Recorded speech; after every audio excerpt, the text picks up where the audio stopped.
Petrol, diesel, gas, દૂધ બધી વસ્તુઓના ભાવ વધી રહ્યા છે, પણ આપણા ન્યૂ નહેરુ નગરવાળા માર્કેટમાં ભાવ ઘટી ગયા છે. ચલો હું તમને બતાવું. જે ચપ્પલ આપણે ફ્લેટ મળતા હતા 250 રૂપિયામાં, એ ઓનલી હવે મળે છે 200 રૂપિયામાં. ને તમે 3 જોડી લેશો તો ઓનલી 500 રૂપિયામાં. હા બહેનો, તમે સાચું સાંભળ્યું છે. જે 250માં ચપ્પલ હતા એ હવે 200માં થઈ ગયા છે અને 500માં 3 થઈ ગયા છે. જો તમે વેરાયટી.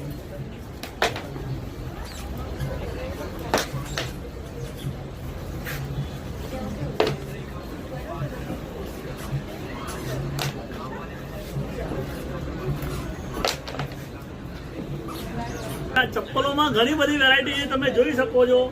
હીલમાં છે, સામે જુઓ તમે, બધી જાતના ચપ્પલ મળી છે. નાના છોકરાઓનો બી છે. આ બાજુ આવો તો નાના છોકરાઓમાં પણ બધી વેરાયટી છે. આવી વેરાયટી જોવા માટે, આવી ઓફરનો લાભ લેવા માટે આવી જાય આપણે ન્યૂ નહેરુ નગરવાળા માર્કેટમાં જે આવ્યું છે, સીબીડી મોલની બાજુમાં, new Chandkheda, Ahmedabad. Thank you.